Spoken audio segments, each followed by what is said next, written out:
Hello and welcome to Altheran, a 5e adventure, a homebrew campaign in Dungeons & Dragons 5th edition. After months of adventuring with our characters in this campaign, our team's excited to bring them to life and share them with you in this series. Before we can start airing episodes, however, we need to get a few things out of the way first. That's why you're seeing this, Episode 0. We want you, the viewers, to get to know our team, a bit about our player characters, and enough about the homebrew world our adventure takes place in so that you can enjoy the ride too. For the basics, we'll be using the online tabletop platform known as Roll20 for our sessions, and we'll be using Discord for our video cameras and voice communication. If you've watched our test one-shot video, The Search for Oasis, then you should already be familiar with this format. While this might be a little different from the traditional Dungeons & Dragons experience, it's necessary for us. One of our players lives in Ireland, and the rest are all scattered across the United States. There's no plausible way we can all meet in person every week to continue our campaign. Due to the use of Discord, our webcam quality isn't exactly going to be in 4K, and our streams may sometimes stutter or freeze for a few seconds. We'll do what we can to edit out the kinks in post, and all we ask of you is to keep an open mind and be patient with us. It might also be worth mentioning that it took us a few episodes to get the hang of our blended format. If you're just going to be listening to the video, then this shouldn't be a problem, as our team all blends together great and goes with the flow most of the time. The visuals, on the other hand, are going to be a bit janky for the first couple of episodes. Again, we kind of did our planning on the fly, but this is all in good fun. Another thing, we started filming our sessions after we'd already done our Session 0, where the characters meet one another, and after the first real session we had with the team. We'll cover what happened during those two sessions later in this video. Just keep in mind that we'll be jumping into the hot seat with Episode 1. With all that out of the way, let's go ahead and introduce you to our team.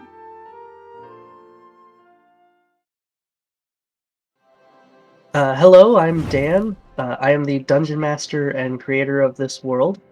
I've been playing tabletop games for about 2 years now, and I'm excited to share with you the campaign setting I've been creating for quite a while.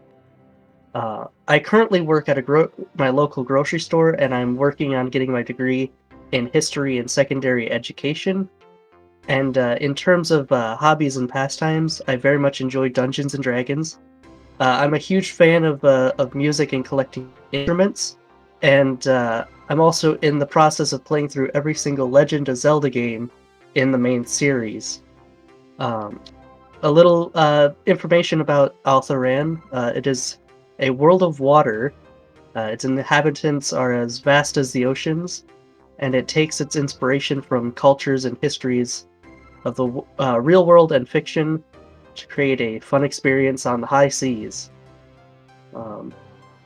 I created this setting out of a game that I had made and played with a couple friends, but it kind of petered out, and I decided to expand on the idea of the continent they were on into a whole world. And I really like the idea that these land masses were separated by massive oceans, and I just kind of rolled with the idea. Over time, one of the largest overall themes of this world that I've really embraced is that the places and inhabitants are not always as they appear to be.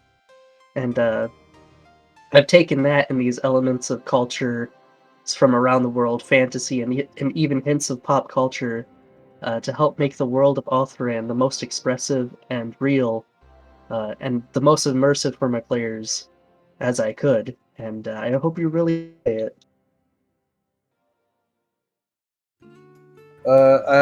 My name is Bobby. I go by Fwutters in the Discord, though. I work as a handyman and a cook for local businesses. I don't work for corporate chains. That's cringe. Enough about me, though. The character I play in this game is the captain of the voyage, so the head of the boat / ship, basically the boat captain. And for what kind of character he fills, I always thought he's sort of the voice of reason in the party, but he's very uptight. I also would be interesting if a voice of reason character was a bit more of a tight woven uptight. That's the word I'm looking for. He's a bit of an uptight voice of reason as opposed to in a lot of parties, the wisdom characters, which are usually these very calm and thought through, and a lot of the times friendly voice of reasons. And I thought it'd be interesting to have a more pragmatic focused voice of reason character, which is why he is an intelligence focused character. For anyone interested in gameplay, he is a fighter that happens to have a high intelligence. That's about it. He's specifically a battle master because he trained in his he has the noble background, which pertains more to his story. As such, he is trained in he received very like elite military training, which is why he's a battle master. And it is a family tradition, which lines up with how battle master is described in the PHB. But he does have some magic from his training. Of course, you can expect to see the high elf being the sub-race of choice. He's an elf. And I took like a single feat for magic that's been consistent with his story and what he uses magic for. He uses magic as a means in war. He's basically just like a war mage, or a war mason that uses magic. Kind of like a war artificer is a really good... I should have just played an artificer. Anyways. So that's mechanically and story-wise who I've been playing. His objectives are... he's got some personal grievances to tie up back home, and he wants a better world for his people. Kind of like an imperialist, but not an asshole. That's not true either. Never mind. But yeah, that's basically who I'll be playing in this series. It's been a lot of fun so far. Hey there, everybody. My name is Ciaran. Most of the people here know me as Irish, or in the case of a previous fiasco, the aggressive Thundercloud. But generally, people know me as Untrustworthy Irish. Just a little name I got from playing a lot of, or maybe a bit too much, Trouble in Terrorist Town and being very sneaky. But long story short, that's what I go by online. So you can find me on YouTube as well, although I have absolutely nothing of worth. But, so, I came across this lovely group of people who I am now happily to say I am friends with, and also I'm playing session with every Friday. So, a little bit more about myself, and I'll again go into my character. Actually, not really much else to say now that I think about it. But anyways, we play every Friday. Really highly recommend you do watch along, as we all do our own shenanigans. I can say for certain that my character might be a bit interesting to watch. He's definitely not what you'd call the most stable. But anyways, on that topic, let's get into him. So, I'm playing a little guy, he might not like that. I'm playing a guy called Biorr. He is a hill dwarf, stone sorcerer, and he comes from the town of Callan in the mountains. Him and his family lived there from when he was born, although the thing is, some of the people there and their heritage comes from a slightly different plane. Some of them actually have ties to the elemental plane, so growing up he had a very strong connection to the elements and was able to harness them a lot more than your typical person could without study. So he used that to try and defend people. As a result, he was basically their first line of defense. He liked protecting people. It's the thing he actually loves to do. And the things don't always sadly go as people plan. In one of the attacks that happened, he lost his family. He was able to save many people, but then they were lost as they were also helping to defend. So now he's traveling the world. He wants to try and protect as many people as he can in his own little chaotic way. So maybe to explain a little bit more, he is a stone sorcerer. That is one of the unearthed arcana, so not the official, but it's one of the playtest stuff. Thankfully my DM allowed me to do it, as well as do the spell point variant. So you might notice me casting slightly more spells than you would expect. So if I cast maybe 9 first level spells as opposed to the usual 3. Don't be alarmed, it's the DM okayed it. He shouldn't have. But on to where things go. He then managed to stumble across a certain person by the name of Kalikar, whom he is now traveling with, and where the journey begins. Little known other things. He might have a rival who might pop up at some point, and you might find out a couple of extra details about him in the travels. Maybe don't let him take a walk. Hey guys, this is Omni, also known as Logan. I have been on Egypt's channel previously with our Monster Hunter playthrough, where we went through the main storyline. Call me as you prefer, and I just play video games. That's basically what I do.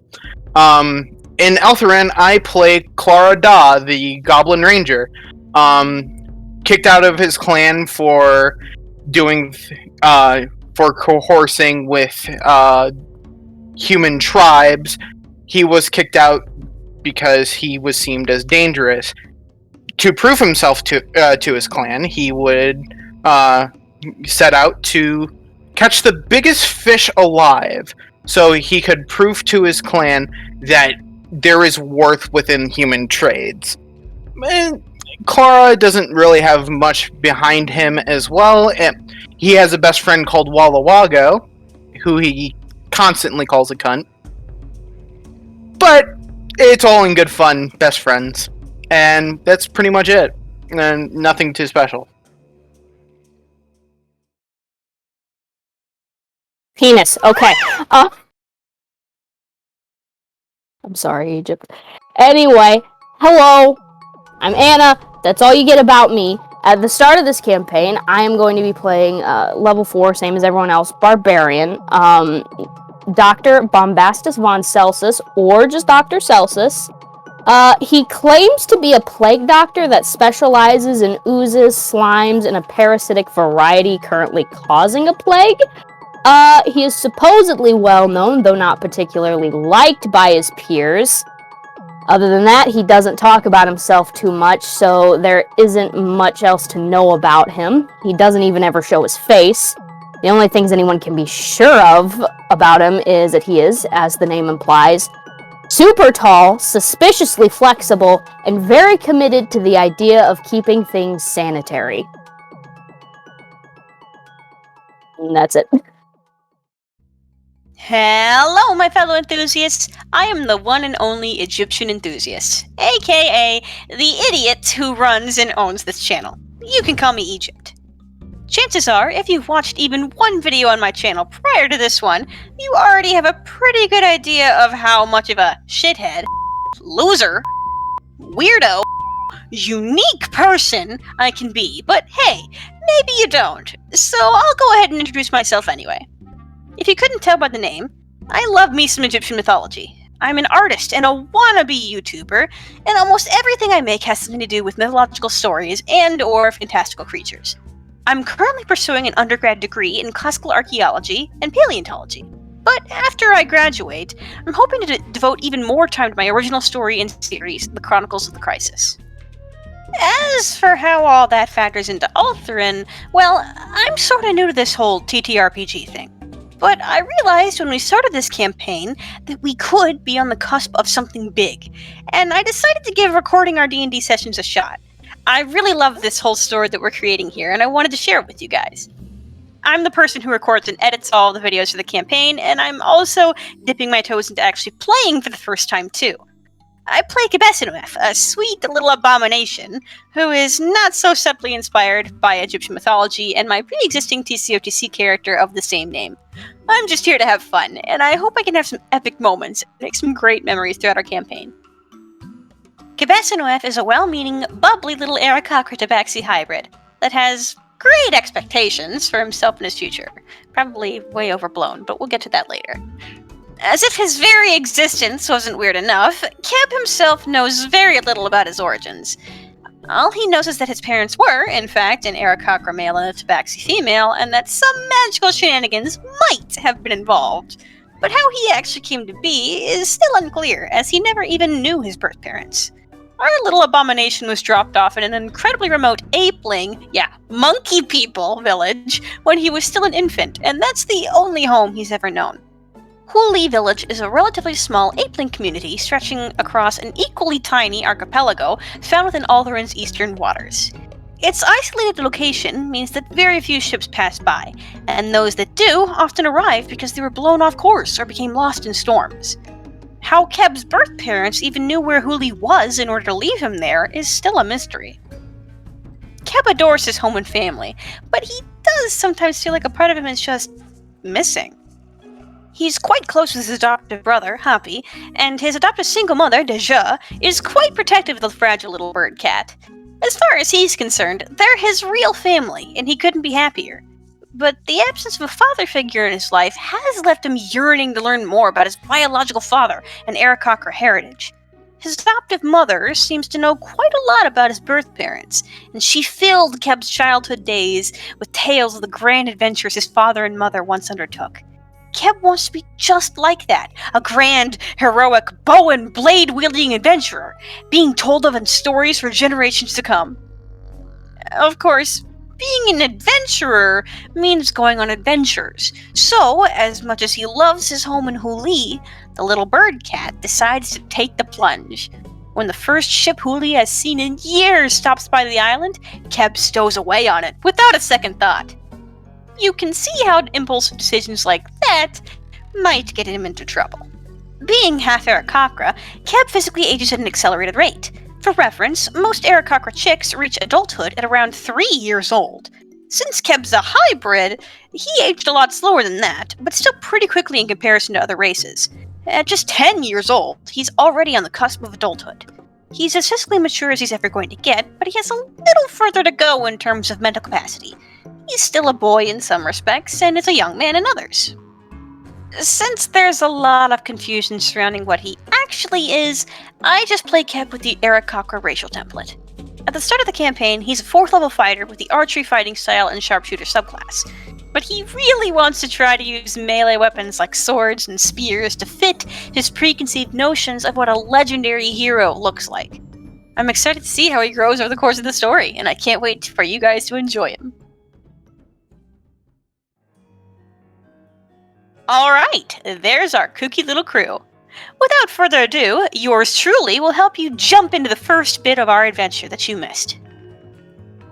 Our story begins in the year 217 After Fall, or AF, in the port city of Calcut, a settlement on the southeastern shore of the continent of Pendale. A ship, the Hirotan, drifts purposefully into its waters and anchors at the docks. Upon the deck of the ship stands the captain and his first mate. The former is Kalikar, a proud high elven man on a mission. The latter is Biorr, an eccentric hill dwarf seeking to travel the world. Along the shoreline, 2 wayward souls bear witness to the Hirotan's arrival. A towering, contorted, bendy-boned man thing, donning a plague doctor's getup, emerges from a house on the hill and makes for the docks. At that same moment, a terribly out-of-place goblin male, toting heaps of fishing gear, is also in the midst of walking towards the docks. Bombastus von Celsus, the human doctor, and Clara the goblin fisherman are both looking for a way out of town and a little bit of traveling at sea, and the Hirotan's arrival conveniently suits their needs. They need only speak with the ship's captain and ask for employment. By the time Dr. Celsus and Clara reach the docks, dock workers are in the process of loading and unloading cargo on the ship so that the Hirotan will be ready for the next leg of its voyage. While doing so, they happen across a strange-looking bird, cat, person thing stowing away underneath the deck, and hilarity ensues as he bolts out and faceplants into the sand on the shoreline. Qebehsenuef, the Aarakocra Tabaxi hybrid, and no, those should not exist, had been trying to find a way out into the open sea too, just like Dr. Celsus and Clara. However, the impulsive young one had his own reasons for trying to get onto the ship discreetly. And so, 5 individuals are thrown together into absolute chaos. Kalikar has to deal with a stowaway situation, while both the Doctor and Goblin mob him for passage on his ship. Qeb is let off relatively easy for his transgression, probably because he devolved into a stuttering mess with the slightest bit of pressure, but must prove that he can at least be somewhat useful on a ship. Otherwise, the crew will just leave him there, stranded on Calcut. After a few demonstrations of his limited abilities, Kalikar agrees to let him aboard as a cabin boy. Dr. Celsus, as a medical professional, is accepted onto the ship with little question, even if his movements and mannerisms are a little odd. Kalikar actually goes out of his way to invite him onto the boat. They need a ship's doctor, after all. Biorr is a little unnerved by the odd figure, though, and very quickly discovers that Celsus' understanding of the world is a little bit, lacking. Clara gets confused with his papers, and after a few minutes of getting turned around and almost getting left behind, finally realizes the ship that the Fisherman's Guild has authorized him to embark on is, in fact, the Hirotan. The Goblin is the last one to secure his place on the ship, and takes the position of the ship's navigator. Clara has a very keen sense of direction, supposedly coming from the fact that he ate a map. Don't ask me how that one works. The 3 new additions don't immediately mesh well into the crew right away. Clara almost takes a bite out of Qeb's tail, Celsus is very adamant about pointing ominously at everyone, and Biorr goes out of his way to antagonize the hyperactive fisherman. Wow, that goblin's having a rough one, huh? But they get there eventually, don't worry. With that hassle out of the way, Kalikar takes Dr. Celsus into the town to search for information. He has places to be, and he needs to know where the Hirotan is going next. He leaves Biorr in charge of the bird boy and goblin, and they squabble, as you'd expect. Kalikar determines that they need to go to Turbos, a small island off the coast of Pendale. Its only real inhabitants are kobolds and monsters, though there are enough ruins to suggest that elves once dwelled there too.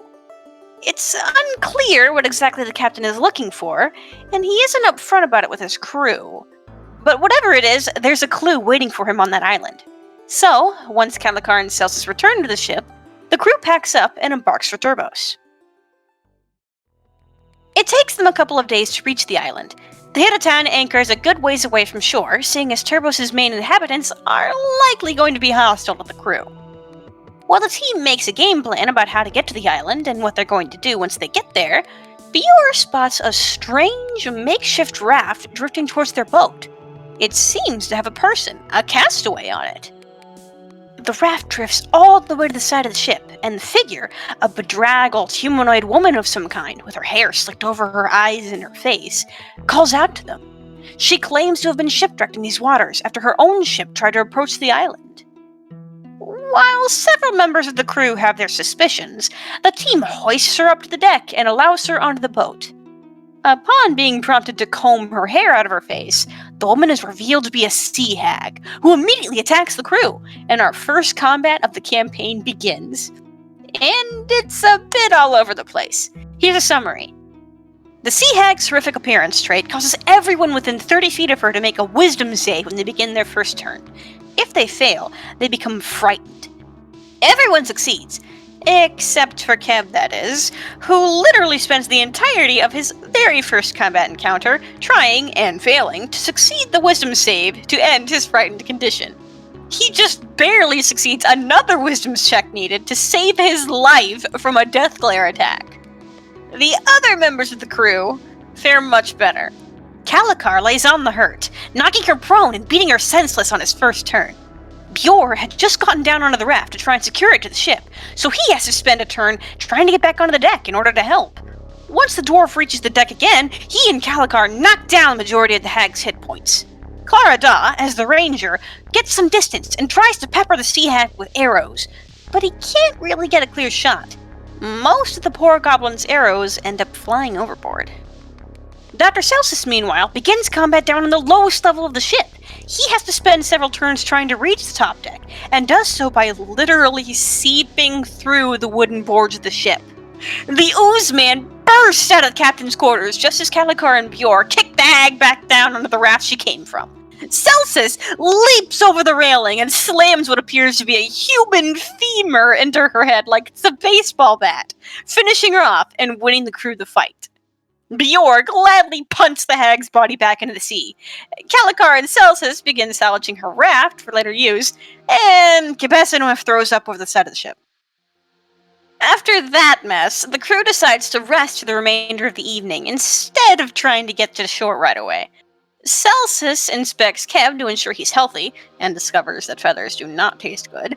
Clara tries fishing them up some food, and Biorr and Kalikar take care of pulling up and repairing the raft. What happens next? Well, that's where our series begins. So, if this little introduction and catch-up got your attention, consider tuning in to episode 1 of Altheran, a 5e adventure. Thank you all for tuning in, and we hope we'll see you guys there. Have a great night!